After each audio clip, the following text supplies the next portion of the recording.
Time is speeding up. Chaos is shifting into a new level, and we feel the pull to unlock the mysteries of the universe. Timeless spiritual wisdom offers the point of stability to navigate these times and to open our greatest potential. So sit back, relax, and enjoy the fun and knowledge of visionary best-selling authors Shri and Kira as they explore these mysteries and invite your higher love to come forward. And now, here are Shri and Kira. Welcome to Explore the Mysteries. I am Wisdom Teacher Shri Ram Ka. And I am Master Lady Kira Ra. And today we are exploring the now conversation. What is the now conversation? It is personal responsibility and consciousness. It's a big one. Settle in, get your cup, get your pencil, get your pen, get your recorder, whatever you need. Settle in because we're going in. This is a moment to really say yes to. Absolutely, because as we consider just the words personal responsibility, it invites a couple of responses. Well, and I want to dive in and say, if you didn't read the description, if you didn't get a chance to read the description for the show, also bear in mind, we are talking about the word response hyphen ability. It is response ability. Just really start looking at what putting that pretty little pause between response and ability calls forward. It indeed invites us to a deeper recognition, because to be responsible involves accepting that my life is my responsibility and that I do have choices over how I react and respond to the events in my life, to the stimuli. Now breathe that in. I do have choices. Let's just start right there. And I also want to say that you also had a choice on where you were listening to us today. And so whether you're grabbing us at AM, FM 247, whether you're grabbing us over at onenesstalkradio.com, at all of the affiliates, or over at iHeartRadio, we're glad that you did make the choice to show up here, because it really is about this choice. And from a galactic perspective, just for a 1 second intro, remember that December, if you're catching this broadcast live in December or within the month of December is a month of full awareness based upon the choices that were made in November. Yeah. And choice is a magic word, and we need to appreciate the gift of choice, because choice is the reflection of consciousness in action. Yeah. Versus simple awareness without the conscious intervention. So let's look a little further. An animal has a reactive response to stimuli, whether the frog is stretching out his tongue and grabbing that insect, or the fight or flight response. Well, that's where I was going, is that, that auto response to stimuli is actually kind of like conditioned, programmed, genetically modified in many ways. Well, it is. It's part of the reptilian brain. Yep. It's part of the lower brain functions, and it is a natural impulse way of being in the world that is part of the awareness of the creature. So we all have awareness, but we don't all cultivate consciousness. Well, and that's the key, isn't it? It's to bring ourselves to that moment of conscious awareness, to really be aware of what we are aware of. One of the things, and this we've all heard this in so many worlds. I remember years ago when I was a CEO, I remember the old, you don't know what you don't know, right? Exactly. You just don't know what you don't know. And then of course we have all of the wonderful models and all of the things that talked about, your levels of consciousness within the realms of being even aware to what you are aware of. So this moment, the now conversation, is here because we are at a crossroad. Mm-hmm. We are at a crossroad right now where, you guys know I just love Einstein and so much about Einstein. And so, we are at that Einstein moment where we are not going to solve the problems at hand based upon the level of consciousness or at the level of consciousness that created them. And we are at a moment where personal responsibility there is actually an energy that is forcing the reptilian brain to be the brain. Well, it's inviting it to be the primary thing you give your attention exactly. to. It's like it's saying, okay, no, this is the only way. We're really in that polarized state. So let's pop out to the big vision, and we'll come back down to the personal. All right. From a macro perspective, the world has had a huge burden with the COVID-19 pandemic. Now, let's just acknowledge that for a minute. I think before we go any further, let's just all breathe that in. COVID is here. Yeah. Let go of all your politics around it. Let go of any personal beliefs around it. The bottom line is it's here in this co-creative reality that we all called forward. And so it's here, and now how you respond to it, how you respond to self-quarantine or staying in home, how you respond to mask regulations and just the concept of wearing a mask. Your response is your domain. It is common when the rules of the outer engagement change that we might first feel a little loss, a little victimized by this. That's a natural initial response. But when we breathe, we recognize I have the ability to choose how I'll orient myself to these new conditions. And yet, even that thought is an ascended consciousness thought. Because what you're saying is, I acknowledge that I have choice. Yes. And what has happened, and let's take this back a moment, okay? Let's sit back in our couches, in our chairs, wherever we are, if we're driving, let's get into the zone, and let's really take this back a minute. How did this become the now conversation? How did personal responsibility really become the forerunner of where we are at consciousness right now? That the consciousness experience right now is really based upon this. Well, let's scroll this back to last March. Let's scroll back to March 2020. And you know, Shri, I really feel that one of the things you and I have done is we've really surfed this moment. You know, definitely. In March 2020, Shri and I we live in Ecuador down here, which we just adore and are so excited and wonders and honored to live here. And here in Ecuador on March 13, 2020, and the reason we know the date so well is we were having a event here at Tosa Blue Mountain, and we had people literally on their ways to the airport when we were calling them and saying, don't come, don't go to the airport. Shutting down the country. Because Ecuador literally gave all of us in the country 24 hours to say, we're shutting down. And that shutdown meant we were shut down. You could only drive 1 day a week. Only one person could drive to go get essential supplies. I mean, there were so many different things that were going on here. And, you know, today, I just want to forage ahead because we're talking about the personal responsibility conversation. Today, Ecuador is one of the few countries in the world, while the rest of the world is getting ready for second and third waves that might be even worse than their first. We have actually closed the loop. Yeah. Our emergency rooms have availability. Our incubators are available. We are on the downside. And this was because at a very densified world, the people of Ecuador really carry a deep personal responsibility. Yeah. And this was a little model of saying, okay, the government did a very tough thing. They shut down. And there were no riots in the streets. There were no people who were upset. There were, maybe pockets of their own upsetness. But what there was an understanding that together we are better. Yes. There was an understanding that as a precaution, as an act of love and care for my neighbor and my elders, etc., we're going to wear the mask, we're going to limit social interaction.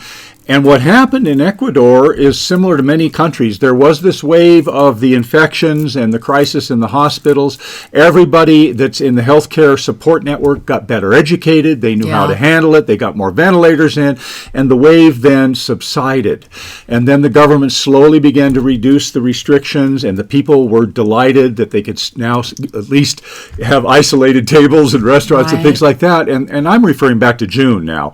And then it began to subside even further.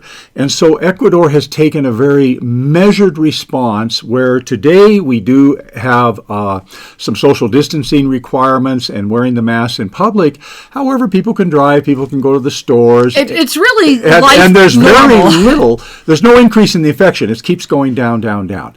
So the reason I'm saying, and we're bringing this up, is Ecuador made a choice to be responsible for the care of its people, even though some choices might feel a little harsh to the recipient at first blush. Well, and this is not meant to be an Ecuador promo. What it's meant to be is an example of personal responsibility and how we can expand that into our consciousness. So that's like one of the levels of personal responsibility, is just saying that I love thy neighbor as thyself. Is that not a tenet of many that call themselves Christian? So if we really want to love thy neighbor, then why would we intentionally risk our neighbor? And this goes beyond the perception of controversy, the perception of political energy, the perception of what you think is real or not real. You know, I want to share with you that this past week, my brother died of COVID in New Jersey, in the United States. My brother lives in a bastion area where they don't believe in masks. I happen to be from Bedminster, New Jersey, and it's very Republican. It's where the Trump golf course is. And my brother died from a non-mask wearing experience. And so what I'm sharing with all of you is that what I feel very qualified to talk about, especially since it personally affected my personal family, not including all of the community members that we know of that at least have somebody they know, if not a personal family member, that has succumbed to COVID. Many have. Many have. And so the greater war here is the war on your consciousness, the war that would invite you to believe that to love thy neighbor as thyself is to say, die for my beliefs. You can die for your own beliefs. You have every right to offer whatever gift within yourself. That's your personal response ability, is to offer the depth of your own clarity, passion, and purpose. And if we are to be in a community, meaning our human community, our world community, then it begins with the one. It begins with each one of us remembering to take the personal responsibility for this beautiful body, for this beautiful life. How can we on one hand claim life is sacred and that all lives, you know, that we have all these other issues around life and all the controversy around the word life, and at the same time say, and yet we want you to give it up freely based on my belief here.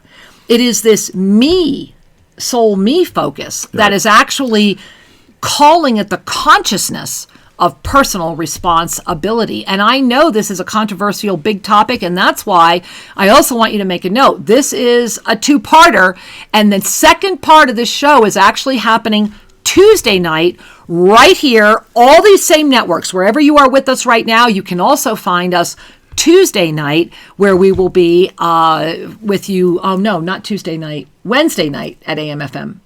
For Soul Mirrors. My apologies. Okay. On all of these networks, you will find us at, and forgive me for forgetting that, Wednesday night on Soul Mirrors. And if you want to catch Soul Mirrors live, where we will be continuing this conversation, 5 p.m. Pacific time over at Oneness Talk Radio and YouTube channel Official Sri and Kira this Tuesday.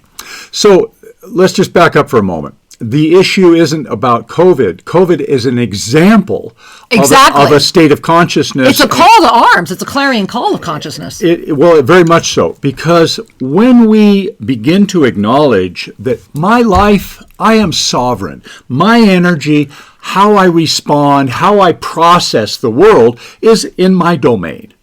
There are certain consensus beliefs where we say, I choose to participate in certain values and certain social systems, etc., because this is how I'm interfacing with my neighbors.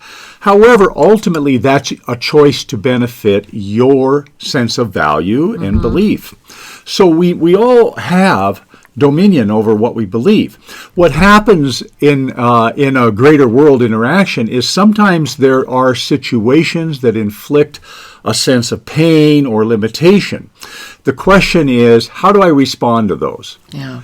Am I blaming somebody out there for my pain, or am I recognizing that my pain comes from an expectation that it should have been different? And can I release that expectation, or do I need to do something else? To really look at your role in participating in the pain as an act of mastery. It's an act of compassion for yourself and others. Breathe that in. To look at your role, as an act of compassion. It truly is, because clarity is the hallmark characteristic of compassion. Compassion does not mean you run out and put a Band-Aid on an animal or person that's been injured without first looking at the context. Is there further danger? Are guns firing? Is there a car or a truck bearing down the highway? How do I approach this situation with clarity and compassion versus simply knee-jerk reactions? Now, there's nothing wrong with having a human reaction. Not saying that. What I am saying is let's bring our consciousness into the equation so that our reactions and responses have wisdom and love joined together in a balanced response. You know, it brings me to the story of the Kenyati. And I really want to share this because it's such a consciousness, and it really shows it. You know, Shri and I live here in this. If you're watching us and you see the video right now, isn't that rainbow beautiful? That was right here. We took, I think, either Shri or I took that picture a couple days ago. Right out our window. We were all taking so many of them, and we live here in this Kenyati village with the Kenyati people. And when the Incan, you all have heard of the Incas. When the Inca rose up out of the Peru regions, and at this time it was all one land, but what is now Peru. So when they came up to what is now Ecuador, and when they met the Kenyati won. They actually repelled the Inca.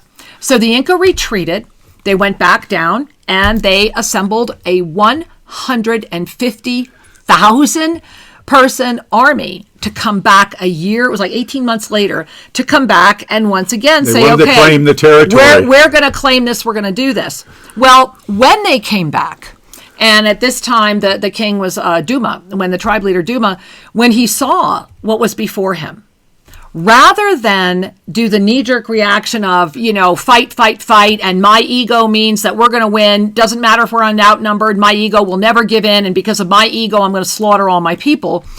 Instead, what Duma did was he met with the king of the Inca, and what he brought to the table that had never been done before was conscious awareness of the value of meeting as people, and of bringing the spirit of true leadership to the table. And when Duma did that, an arrangement came together where the Incan were going to be allowed in the lands, and of course there's always a daughter involved, right? And so Duma's daughter literally marries the king. They become the overseers of the area, and in the end, the Inca were only ever here in this area for 73 years. That is it. And today, the Kenyati people still exist. How many other indigenous tribes like the Kenyati, we might not have even known their name, have come and gone because they were swallowed up by these larger civilizations. Yet, this seed of consciousness has been sitting here the whole time. And in the center of the seed of consciousness, this is where our response ability is born, meaning that we literally exercise the ability to respond. And that comes from our conscious awareness versus the subconscious fight or flight that's just reacting. So why not take this moment as we have everything that's shifting? We know that turning the page before us is another calendar year that is going to be unlike any other year it has ever been in our lifetimes of any of us. And the way that we can engage this, the way that we can flex our responsibility and start learning the ability to respond is to say yes to it right now, not to be afraid of it, not to pretend it's not there, not to dive into the distraction of conspiracy and argument and hate and anger, to dive into the master that you are that is calling you out right now. And that's why you're listening to this show. If you're listening to this show, if you're exploring the mysteries, it's because the greater mystery of you is saying, hey, guess what? I got a lot of great stuff to show you. You ready to see it? Yeah. And so one of the most prominent symptoms of our current society, a symptom of lack of responsibility is the rapid and vocal way we blame each other. Well, and the ease that social media has has opened that gateway. You now can do this with zero ramifications. There's no ramifications, and there's lots of partners in pain that will jump on the bandwagon and say, yeah, you're right, those guys are terrible. And there's an addiction to it. So let's unpack that one a little bit. Yeah. Blame is a way of displacing responsibility and feeling righteous and empowered in doing so. You usually feel really good because you feel justified, because you know what you're doing at your heart. You're not taking responsibility for, but blame gives you the reason to feel justified and actually let it go. So blame is actually an egoic defense mechanism meant to keep you from feeling pain or a little regret for whatever degree you might have participated in this situation. And so blame is a way we displace energy and solidify our position as being right. And then, of course, we like to enlist approval from others, and we do that by putting it up on social media, getting partners in pain who also don't really want to take full responsibility for their degree of participation, more or less. We're not going there yet. Well, and it's interesting. I had someone send me an email the other day who was really sad because she had spoken to someone who is constantly involved, like this person inserts themselves into groups that are like really doing a lot of, anger, hate. And they're like, well, why do you do that? Because I just want to go in there and show them they're wrong. That's an addiction. Yeah. That's arguing with a drunk. Well, yeah, that's another piece of this, is when we feel a need to insert ourselves in controversy, what we're saying is, I too want to feel powerful. Mm-hmm. I too want to use positionality and argument in order to bolster up my sense of self. And look at the adrenaline. Right? Even watching, even as I'm watching you talk about this, I'm seeing your adrenaline just talking about it moving. And so it's kind of fun to notice because it is a natural response of consciousness evolving. So would you like your consciousness to evolve more rapidly? Would you enjoy having a life that has more peace, that has a greater sense of love, that you're connected to the universe in a broader, less reactive way? Would you like that? If so, then we pay attention. And we grow and we evolve. If you prefer to stay in the polarity dance of being victimized and then periodically blaming and then finding others and this back and forth and witness the disharmony, if that's where your juice is, the world will give you plenty of opportunity for that. Yeah. And we're not here to say one is better than another. We are suggesting there are enlightened ways of being that are self-fulfilling. Yeah. And that support a greater harmony and love for yourself and for all, that once you experience them, I'm confident you'll want to have more of it. The Buddha is credited with saying is once a person knows about nirvana, they ultimately will seek it. When they get around to it, they'll aware of what you're aware of, right? And that's a rising level of consciousness, right? It's really all about that. It is indeed. And so we are given the gift of this vast playground, this earth school, where we get to interact, we get to discover what our role is and how we can intervene and what we have influence over and what we don't. And so it's a grand learning. It's a huge classroom. And people are at different, call it grade levels within the classroom because they're learning different lessons. Right. But the lesson will never be learned until your consciousness comes to bear. As long as you're just at the reactive awareness, then what we call the reptilian brain, the flight or fight response is filtered through more sophisticated language skills, but we are ultimately at that positionality of reactivity. Exactly. The moment we bring consciousness to bear with our awareness, then the experiences we are having inform our consciousness, and we can make ever refining choices, ever more healthy choices, ever more satisfying choices. Now, as you want to make those choices, the one thing you want to do is also breathe in that Consciousness is an ever-evolving experience. Yes. And that the way that we ascend or expand, insert whatever word feels good for you, is always through the same experience of that, which is actually awareness, experience, choice. So we are always evolving. We are always ascending through awareness, experience, choice, awareness, experience, choice, awareness, experience, choice. And in that awareness, experience, choice, our consciousness begins as me consciousness. And as we go through this awareness, experience, choice, we may or may not, some do not, and that's totally okay because consciousness evolves exactly as you are here to evolve it. But as we evolve through that, we eventually go from a me to a we consciousness. And that's where we test the waters of going, wow, at the end of the day, can I trust we consciousness? Because that's really where it all comes down to at the end is, can I trust enough to feel safe, thereby to have the experience of who I am? And so as you are moving from that me experience to the we experience, the we experience is very fascinating because the we experience is where we actually begin to experience the greater energies of anger and hate. This is where the isms come in because we energy in and of itself sets up polarity. There is either me or there is we, but that means there is not us. Us consciousness is the next stage of evolution. And in order to evolve to us consciousness, the egoic, because the we consciousness gets massive ego, you actually get more egoic yahoos out of we consciousness than from me consciousness. And that's often why it's a rise. We often go from me to we because we feel better. We like the way our ego feels. Well, others are lending energy to our position. It's the partner in pain level. We is partner in pain. Us is partners to be. And there is a very big difference. And so humanity right now, the global experience right now is in a massive shift. And this is why we're seeing all the sensitivities. This is why we're seeing all the other experiences of consciousness, Me Too movements, Black Lives Matter movements, all of the other movements. And forgive me for any that I'm not mentioning by name.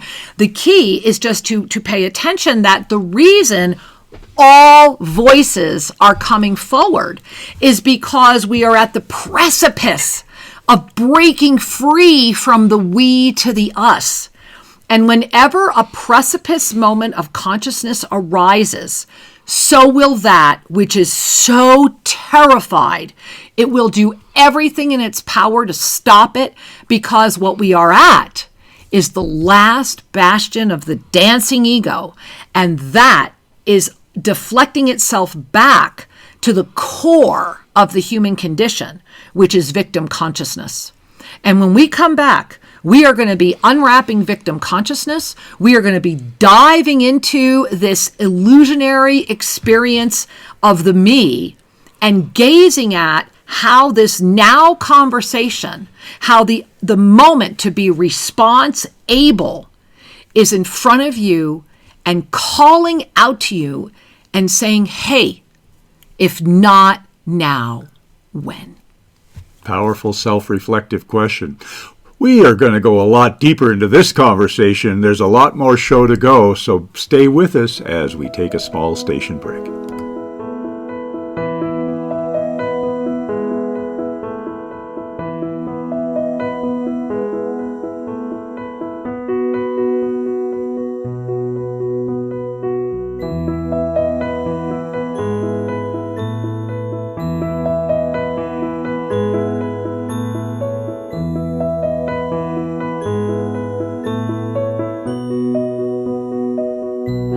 To the Self-Ascension Classroom, affordable and beautiful home study for your mystical journey. Imagine the gift of studying everything that you've ever wanted at home and on your time. Yes, it is possible, and there is so much to choose from as you dive into your home study experience. Remember that with every moment you spend studying this gift, you ignite your divinity. Imagine the mysteries of the Tohil and the crystalline clarity and radiant abundance of Vesa, a mastery balancing technique and certification process. and then cosmic life regression. Travel the universe and remember. Allow yourself the gift of navigating the inner matrix. This beautiful Ascended Mastery program of the Violet Flame will take you to places you may not have dared to dream to go, and then you will rediscover the true gift of your divine nature. Yes, the time is now to study the ancient mysteries, and it's so easy to begin. Discover the Self-Ascension Classroom only at ShriandKira.com. That's ShriandKira.com. Namaste.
And now, here are Shri and Kira. Welcome back. We're delighted to be with you. And I am Wisdom Teacher Sri Ram Ka. And I am Master Lady Kira Ra. And today we are I am so excited, going deep into that now moment question, that now moment discussion, personal responsibility and your consciousness. Everything going on in our world is a reflection of the consciousness of the participants. Yeah. Everything. And it's time for more and more people to add consciousness into their reflections, into their awareness, because we grow through education, which is an experience of looking at things a little differently, of expanding paradigms. We grow through experience if we bring our consciousness to the experience. And of course, we grow by being aware of that which we are experiencing and having this interchange. And this is why the cycle of ascending consciousness has those three elements of awareness, experience, and choice.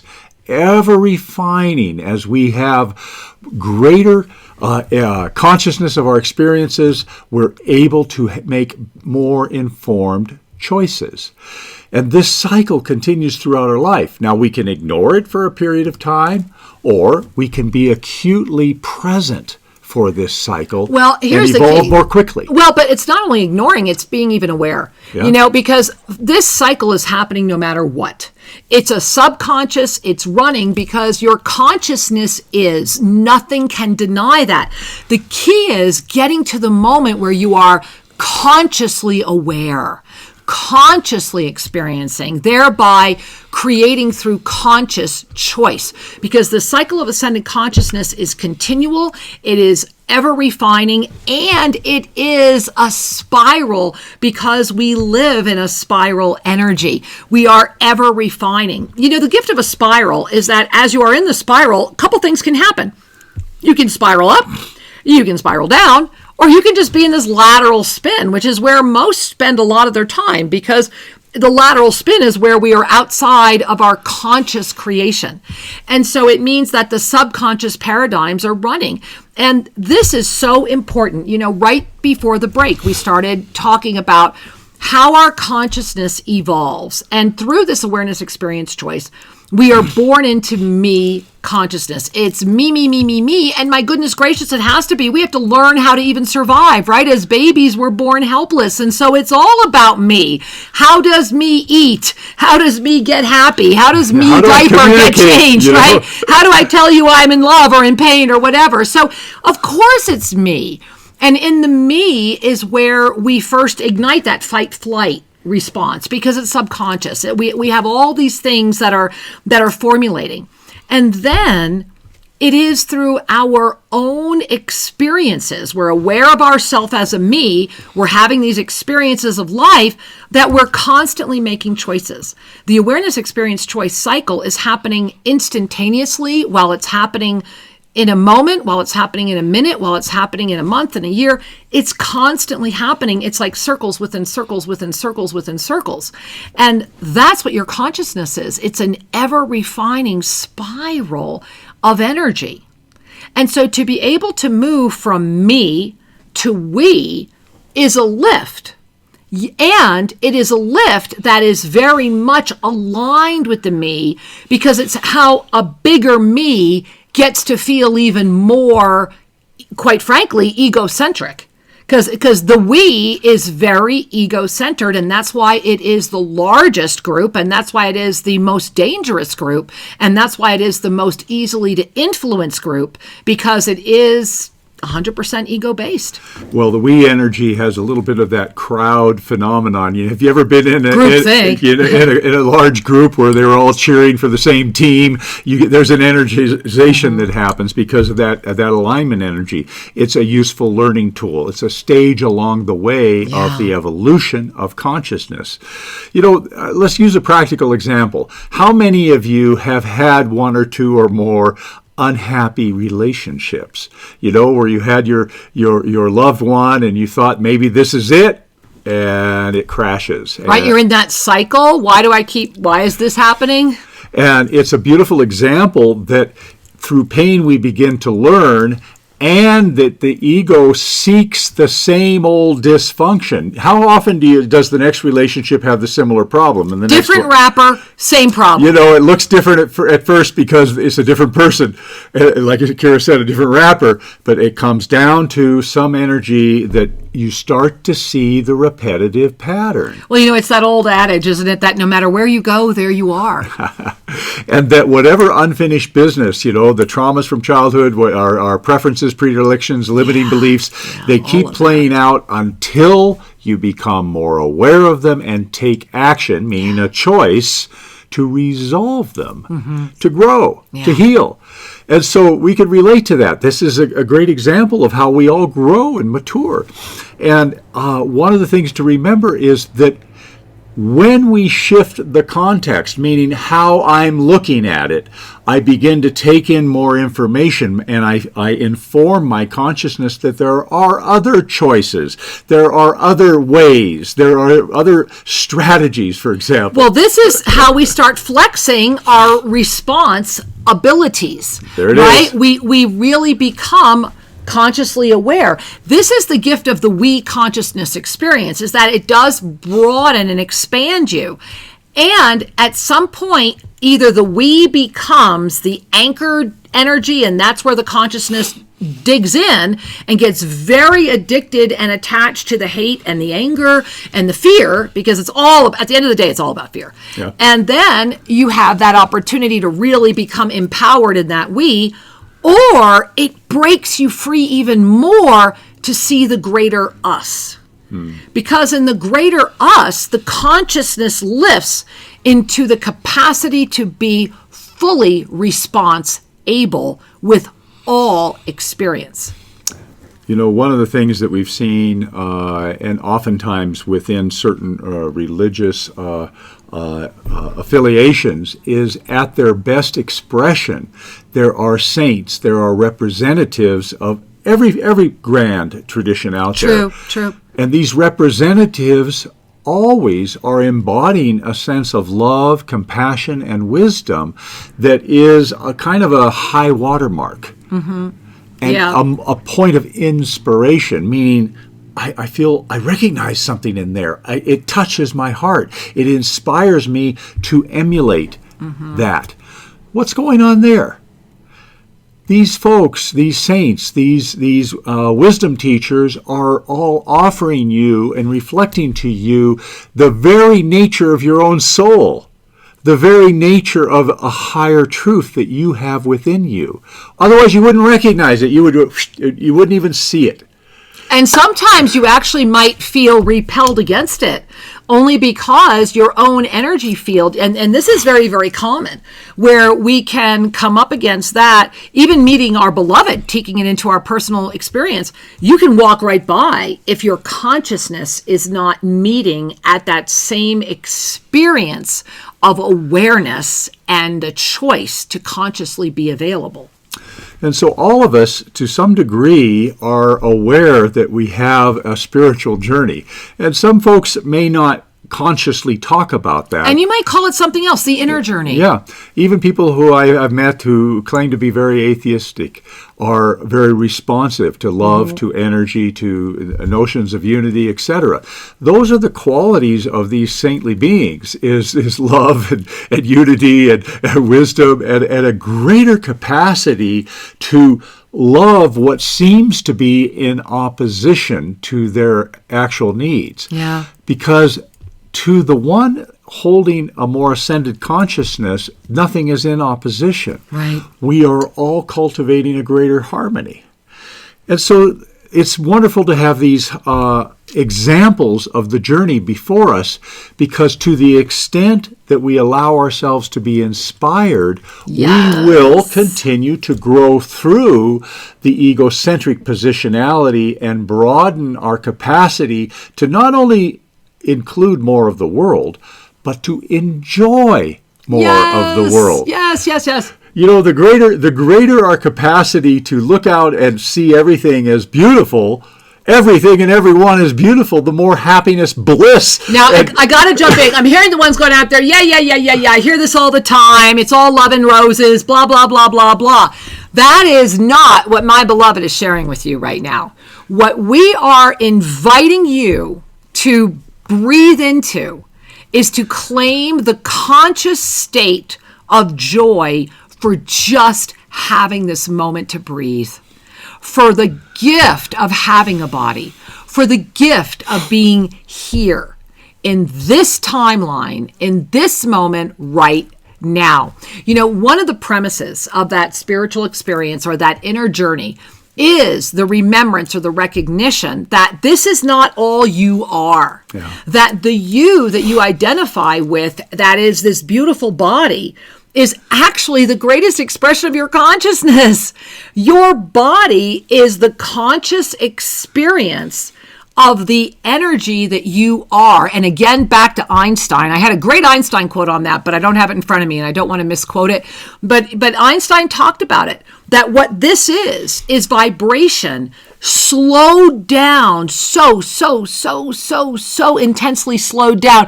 It's kind of like one of those, you know, when you listen to those UFO movies and they're like, wait a minute, take that signal and turn it to this and slow it to this and do this and do that. And then you're like, oh, that's what it's saying. I can recognize it now. I get that. That's what you are.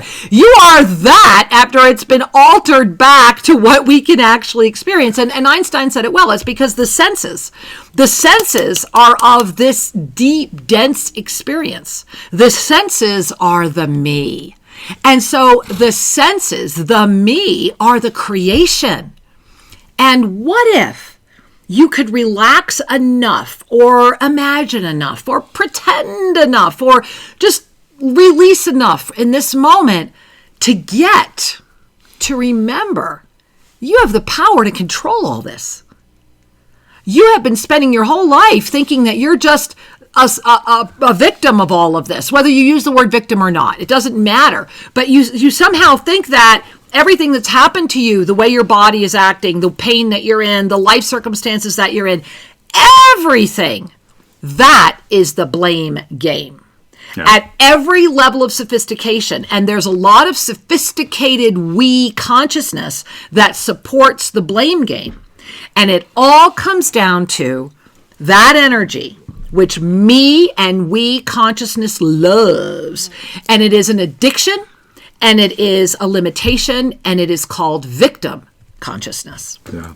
Victim consciousness is so common that we don't use the word victim around it. It's just kind of God forbid. It's just considered ordinary. Well, and I think also the reason people don't use the word victim is, again, because the word victim itself has so many connotations, misinterpretations. Nobody wants to feel Nobody wants disempowered. to hear the word, yet it's there, and it's it's not a 4-letter word. It's more than that, and we need to talk about it. Well, and that victim energy is that ultimate sense of I've been wronged. Exactly. I've been hurt. And it's 100, and I am powerless. Yep. I am powerless is really what it's saying. Well, it's because what comes up is the egoic defense mechanism of blame, There it which is. is to displace responsibility to another being. It's not me. And make them It's the you. ones that are causing the discomfort in you. Always. Shri and I are very, very blessed. We've been out here for 19 years, having the blessing of speaking with you and sharing with you and meeting so many of you, doing workshops and having you visit us down here at Tosa Blue Mountain.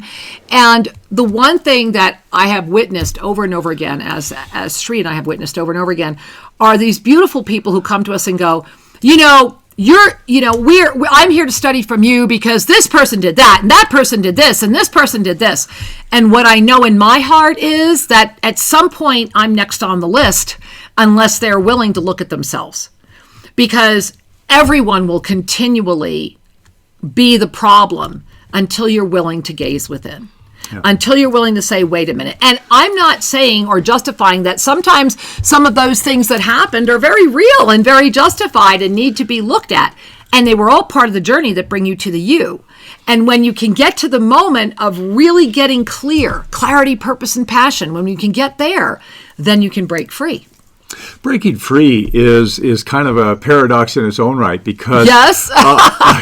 We all are reinforced for creating a self-imposed prison.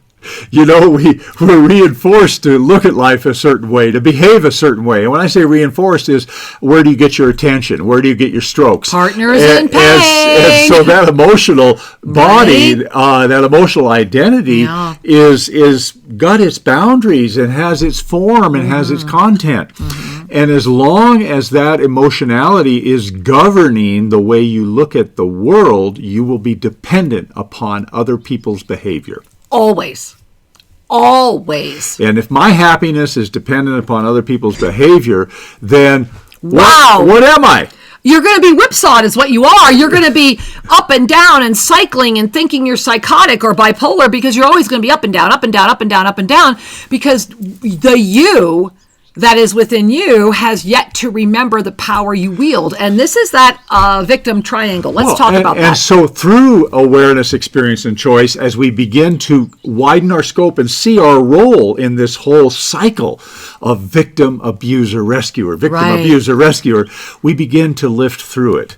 And let's look at this cycle because, again, it's like a triangle, right? So if you were to draw a triangle, you would put the word victim at one point, abuser at another point, and rescuer at the other. And this is the essence of poverty consciousness. This is why so many beautiful beings, you might know someone and go, they have such a great heart, or they do such good work, or they have this. Well, what's happened is that deep within, there is still an essential essence of either me or we energy that binds. It's like a molecule, right? It binds with the victim, rescuer, abuser molecule. Every time you blame, you become the abuser. Every time you blame, you become the abuser. Every time you think it's your job to defend someone else, regardless of the circumstances, you become the rescuer. And every time you forget your power and let another have more passion for their life and their success than you have for yours, you become the victim. And so this energy of victim, abuser, rescuer is actually just one disempowered energy that has three faces, three external expressions. Yeah. Whether you're collapsing into victim until you can't stand that anymore and you become the blamer or abuser seeking justice, what you're seeking is to balance the discomfort of the victim energy. Or when you see someone that's deep in their victim and you want to run to their rescue, it's because you want to feel strong and you don't want them to take responsibility for their own feelings. Exactly. You want to show them that you can do it. This is all fight or flight. It's very sophisticated, but it's sophisticated fight or flight. It has nothing to do with response ability. Yeah, and the prevalence of this victim triangle, Massive. It's riddled throughout society. It is society. and it becomes ever more sophisticated. There's ever more hierarchy that's added in and other refinements. So consider what happens when we finally just lift a little more. Oh, yeah. And instead of immediately looking at who's abused who or who needs to be rescued, to become a mentor. Now, this is a transformative process. Remember that in order to move forward, in order to ascend through this energy, then what happens is you really offer yourself the gift of that greater awareness experience choice. You become conscious of the choices you're making because you cannot just say no to the victim triangle. You have to really transform through it. We work through it to create a higher order of harmony. And so when we begin to trust ourselves more deeply, when we begin to love our higher self as part of our active expression, then it becomes easier to be involved in life's ocean from the perspectives of bringing forth healing energy. Exactly. So, for example, the rescuer would transcend. The rescuer is a transcendent energy. A rescuer must transcend into the healer through healing themselves. The victim transforms into the teacher because they get the great freedom, the aha of the experiences. Thereby, they are able to teach it with clarity and true compassion. And the abuser becomes the mentor because thereby that integrated energy of all that has happened and the impact of that comes together. And remember that all three of these are you. You are the victim, you are the abuser, you are the rescuer, you are the teacher, you are the healer, you are the mentor. The question is, are you willing at some point to accept personal responsibility to transform, transcend, and become? It's all a choice. Yeah. And sometimes we don't get how much power we really have because we've given our power to a convention. There it is. And that convention is riddled with the victim energy. And so we have given away our capacity to take a breath, choose, and act anew. Take a breath, choose, and move forward. You know, everything you're saying, I'm loving it, Shri, as you're sharing that, because in order to do what Shri is sharing, what does it demand? Conscious awareness. You know, it's really taking that moment. For years and years and years, we've encouraged people, if there is one thing, take your hand right now, any hand, left or right, it doesn't matter, and bring it to your heart. And as you hold it to your heart, close your eyes only if it's safe to do so. Take in a breath, and as you exhale, smile. Leave that hand there, but smile. Two things are happening right now. When we bring our hand to the heart, it automatically offers a safety and a reassurance into the physical body that opens that moment for us to connect. And then when we send in that one simple conscious breath, beginning with the nose, you always want to inhale through the nose, up through the nose, out through the mouth. And then when you force yourself to smile, it sends the active signal to the consciousness, to the universe that says, I am here. I am here. And then, if you need to take it even further, get out your pen, write this down. I want to give you the 4 most magical lines that have ever been gifted to the planet and that will get you through anything. You ready? It's super easy. Number 1, hand to heart. I am here. I am here. Write that down. All capital letters. I am here. You ready for the next one? Because it's that easy. I am ready. I am ready. Okay? I am here. Hand on heart. I am here. I am ready. You ready for the next one? It's just as easy. I am open. I am open. So let's review. I am here. I am ready. I am open. Now here's the big one. Guide me. Guide me. There it is. I am here. I am ready. I am open. Guide me. Hand to heart. You take in that deep breath. You let it out with a smile. And if you're ready to go deeper, I am here. I am ready. I am open. Guide me. It will ignite the awareness energy. It interrupts the adrenaline of the drama. It interrupts the mind chatter that is going after all of the distraction. Because let's face it, there's a lot of distraction right now. So why not infuse? You ever put in some beautiful aromatherapy in a room and it feels so good? Why not give that infusion to you? Why not infuse yourself with you, with the truth of who you are, with flexing your response abilities and learning how to call them forward? I am here, I am ready, I am open, guide me, is that clarity that your higher consciousness receives and says, hey, get ready for the next. Because the miracle presence, the ignition, the law of instantaneous manifestation is the secret is that it's locked in your consciousness. Yeah. And in order to unlock it and to call that 0 point energy field into you, begins with the conscious awareness, conscious experience, and then conscious choice. Each and every one of us has an essential energy, an infinite, eternal, essential energy. Call it life force, call it your soul, call it whatever works for your paradise at the moment. The more that we take a pause, hand on heart, and begin a declaration with, I am, guess what? We are informing our consciousness and our intention to line up with the essential identity of who you really are. I am here. That means get out of the reactive moment. That moment passed. Stop worrying. Stop preoccupying. Be right here. When we move into present time, the problem was gone. Now that was a historical thing. Right. Okay, so I am here.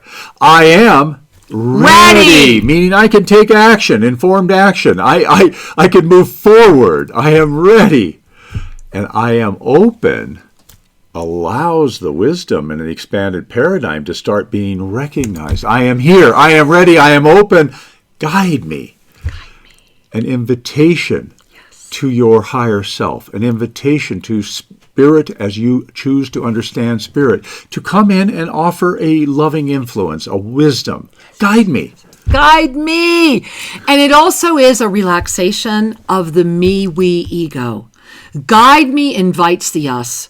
Guide me goes beyond the limitations. And there is so many rich textures to this conversation that we do want to invite you. Please join us on our show Soul Mirrors this Wednesday on all the other stations you are seeing us right now. If you want to catch us, or if you want to be there live and you get to call in and get a soul reading or ask us some questions live, call in Tuesday nights at 5 p.m. Pacific time over at onenesstalkradio.com or over at YouTube official Shri and Kira. And hey, get over to YouTube official Shri and Kira anyway.